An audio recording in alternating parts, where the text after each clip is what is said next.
In most Jane and John Doe cases covered on podcasts such as mine, we are not only looking to identify the victim, but their killer as well. Today's case is slightly different because this Jane Doe wasn't murdered, but there are certainly people who know exactly what led to her death and drove her body to where it would be discovered just a day or two later. Let's uncover the case of Miss X.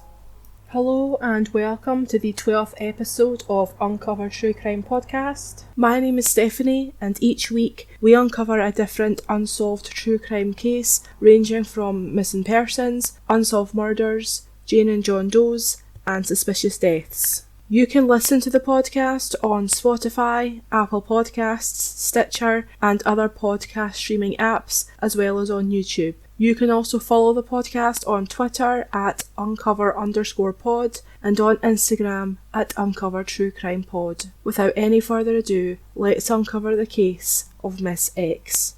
On the 18th of March 1967, the body of a female was found on the shoulder of Porter Road, just a few miles from Interstate 95 and Highway 40, a rural area in Bear, Newcastle County, Delaware. She was wearing a pair of blue bikini-styled panties which had the label cut out, and her legs were inside a large cloth laundry bag which had written on it, quote, "Bag O Storage, American Laundry, Dry Cleaning, EX4 5277, unquote. Investigators determined that she likely died either the day she was found or the day before. She was Caucasian but had a noticeably pale complexion, stood at 5'2" tall and weighed around 110 pounds. Despite her petite frame, her bra size was described as being around a 34DD. Her ears were pierced, but she'd likely not worn earrings for a long time before her death. She was estimated to be between around 16 to 25 years old, meaning that she was probably born between 1936 and 1945. She had brown eyes and long curly brown hair which had been tied up with a red ribbon. She had no birthmarks or surgical scars, although she did have a vaccination scar on the front of her left thigh. She had very good dental health and had received dental care within 6 months to a year of her death. As Jane Doe had been found very quickly after her death, her body was in good condition, so police were able to take fingerprints, dental records, and a blood sample, which revealed that she was blood type O. There are post-mortem photos available of Miss X online, however I will not post them on the blog or on the YouTube video as they are quite graphic. They can be found on the Doe Network website, which will be listed in the sources on the Uncover True Crime Podcast blog. There was no obvious sign of trauma on her body, so her cause of death wasn't immediately apparent. Neither was the fact that she was 3 months pregnant. It was originally determined that she had died as a result of a botched abortion attempt. Abortion wouldn't be legalised in America till 1973, so women who didn't want to continue with their pregnancy would often either try to induce a miscarriage on their own or would hire the services of a legal abortionist. The medical examiner found a soap-like substance in her vaginal cavity, which resembled chemicals widely used to induce miscarriages at the time. This cause of death was listed on her death certificate, however police would eventually discover that she actually died of septicemia, blood poisoning, brought on by an infection. I don't know if police have completely ruled out the theory that before her death she had tried to induce a miscarriage, but if she hadn't, what was this soap-like substance that was found inside her body? Back in 1967, abortions were very dangerous as they were often carried out by people who weren't medically licensed to do them, and because they couldn't be carried out in hospitals, they would often be done in very unsanitary conditions. This is pure speculation, but I wonder if the infection Miss X had, which would eventually develop into septicemia, was actually the result of a botched abortion. Forensic science has come such a long way in the 50+ years since Miss X was found, so it's possible that the police and the medical examiner just got it really wrong back when they were doing their initial investigation. It's just a thought that came to me while I was researching this case. And as I've said, they haven't specifically said that they ruled out that she had tried to get an abortion, just that it wasn't the immediate cause of death. The exact infection that she had was unknown, but it is likely she would have made a full recovery if she had just seen a doctor. Since she had received dental care within a year of her death, it's very curious that she wouldn't have had access to life-saving medical care. It's very possible that Miss X had been disowned from her family when she became pregnant and she couldn't afford healthcare as a result. However, she didn't appear to be homeless and she appeared to be otherwise healthy.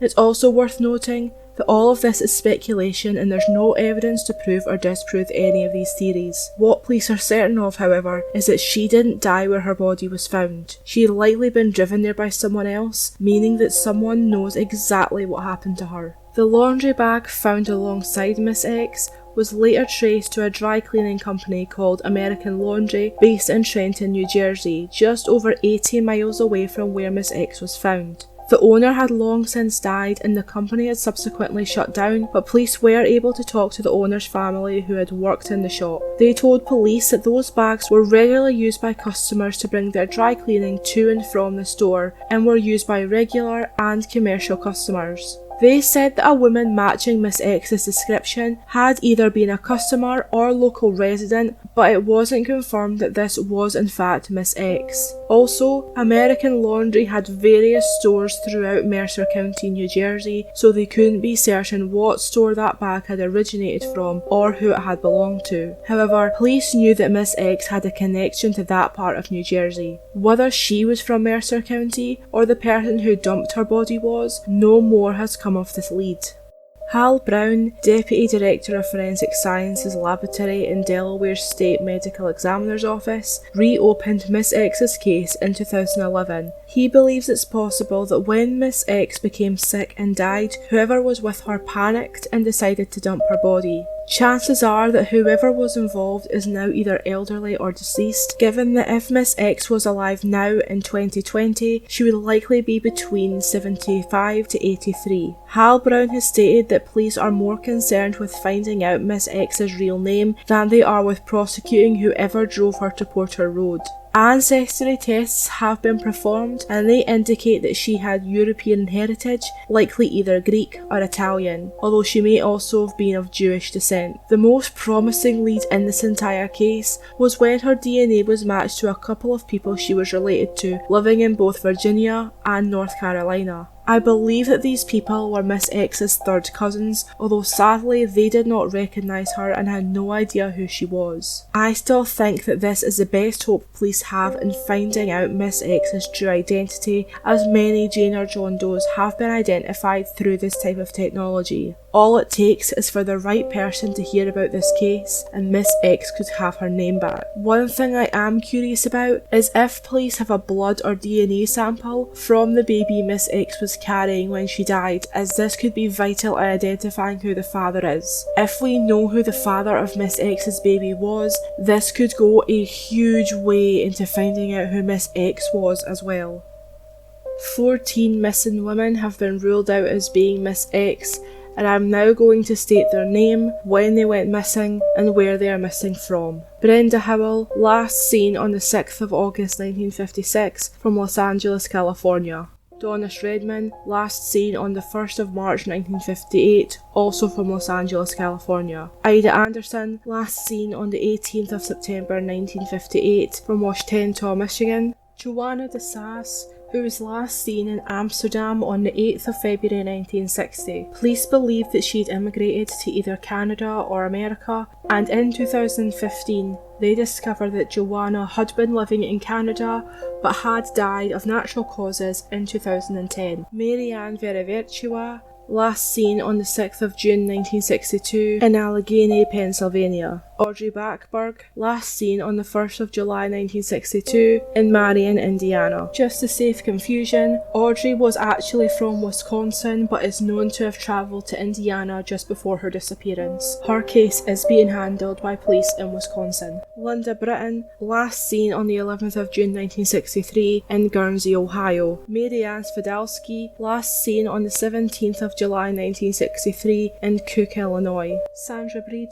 who went missing on the 22nd of May 1964 in Madison, New York. In 2018, she was located safe and well at the age of 70. Lynn Lurie, last seen on the 17th of August 1964 in Los Angeles, California. Peggy Myers-Baston, last seen on the 2nd of April 1965 in Polk, Florida. Patricia Blau, last seen on the 2nd of July 1966 in Porter, Indiana. Pamela Nater, last seen on the 2nd of October 1966 in Lake, Florida. And finally, Alice Reeves, last seen on the 25th of May 1967 in Calcasieu, Louisiana. As of April 2020, with the exception of Sandra Breed and Joanna DeHaas, all of these women are still missing. Before we finish today, I'm going to give another brief description of Miss X's statistics. She was a Caucasian female with a pale complexion, stood at 5 foot inches tall, and weighed roughly 110 pounds. Her bra size would have been around a 34 DD. She had her ears pierced but probably didn't wear earrings regularly, and was likely between 16 to 25 years old, meaning she was born between 1936 and 1945. If she was still alive today, she would likely be between 75 to 83 years old. She had a small vaccination scar on the front of her left thigh, and she had blood type O. If you have any information on Miss X's case, please contact the Delaware Division of Forensic Science on 302-407-4633. And please state the case number 1967N0170. You can also contact the National Centre of Missing and Exploited Children on 1-800-843-5678. Please share this case on your social media, especially if you live in Delaware or Mercer County, New Jersey, so hopefully one day we can give her name back. All sources and pictures relating to this case can be found on our blog at uncoveredtruecrimepodcast.blogspot.com. That's everything I have for you today. Thank you for listening till the very end. Stay safe and have a good night.